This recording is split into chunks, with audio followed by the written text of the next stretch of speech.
రసమాలయం. రసమాలయం అంటే రసం యొక్క ఆలయం నివాసం కాదండి. ఇక్కడ చూడండి, ఆ పదాన్ని జాగ్రత్తలోండి చెప్పాను కదా, పదాన్ని వ్యాఖ్యానం చేస్తే చాలా వస్తుంది. చాలా ముందుకు వెళ్ళిపోవాలంటే వెళ్ళిపోవాలి అంతే.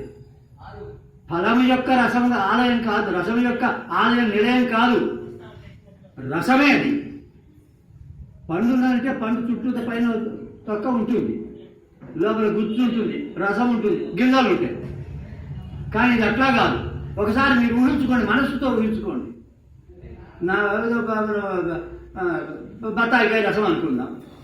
బత్తాయికాయ రసాన్ని దాన్ని తీస్తాం, తొక్కు ఉంటుంది, పైన గింజలు ఉంటాయి, లోపల కన్ను ఉంటుంది, లోపల నుంచి రసం వస్తుంది, ఆ రసం తాగుతాం.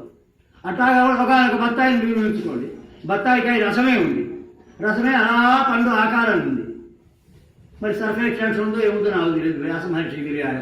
సర్ఫెక్టెంట్స్ ఉంటే బుడగలు ఇట్లా వస్తాయి అంటారు కదా, ఆ రసమే అట్లా కూడుకొని ఉంది. పైన తొక్క లేదు, లోపల టెంక లేదు, గుజ్జు లేదు, గింజ లేదు, రసమే రసం. భాగవతం నిండా పరబ్రహ్మ యొక్క రసమే నిండి ఉంటుంది, భక్తి రసమే నిండి ఉంటుంది. శ్రీకృష్ణ గోవింద హరే మురారే హే నారాయణ వాసుదేవ. శ్రీకృష్ణ గోవింద హరే మురారే హే నారాయణ వాసుదేవ. కాబట్టి మీకు ఆ కర్మ చెంచాటంలో పడి అది తీసేద్దామా ఇది తీసేద్దామా అని లేదు.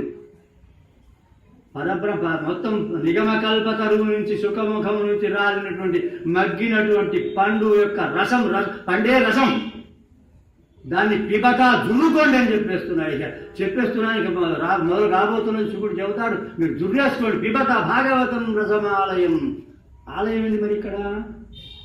ఆలయం లయమయ్యేంత మటుకు ఆ లయం మీ మనస్సు పరమాత్మ యొక్క ఈ కథ యందు లయం అంతేంతవరకు వింటూ ఉండండి.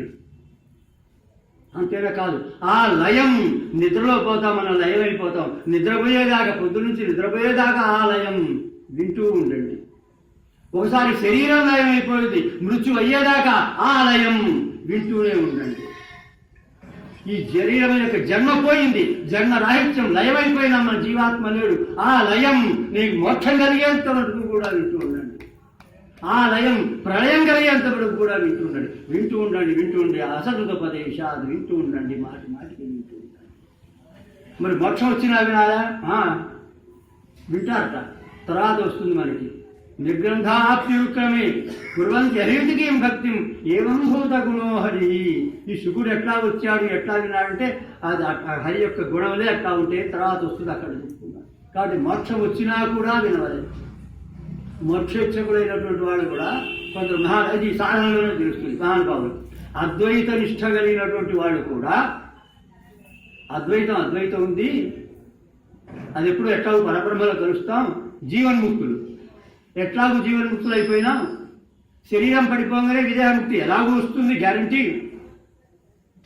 వైకుంఠ రామానికి వెళ్తాం, కైలాసానికి వెళ్తాం, లేకపోతే ఏదో పరబ్రహ్మ స్వరూపం చెందిపోతాం, సత్యలోకానికి వెళ్తాం. అది ఎట్లా గ్యారంటీ అయిపోయింది జీవన్ముక్తుడికి. అది ఎలా గ్యారంటీ ఉంది. కాబట్టి బతిగుండగుంగా కూడా మన జీవత్కాలంలో కూడా సగుణ బ్రహ్మ యొక్క రసాస్వాదనం ఎందుకు చేయకూడదు అని చెప్పి జీవన్ముక్తులైనా కూడా వాడు మానసికంగా పరబ్రహ్మ ఆదరించి సగుణ భక్తి చేస్తూ ఈ సగుణానందాన్ని కూడా పొందుతారు. అందుకని ఆలయం మోక్షం వచ్చినా కూడా తెలియచేస్తూ ఉండవలసింది. ఒకరు కనుక ఏమన్నా అయితే ఆయన పుత్రుడే వైపు ఆయన కంటిన్యూ చేయాలి, అట్లా చేయొచ్చు అని.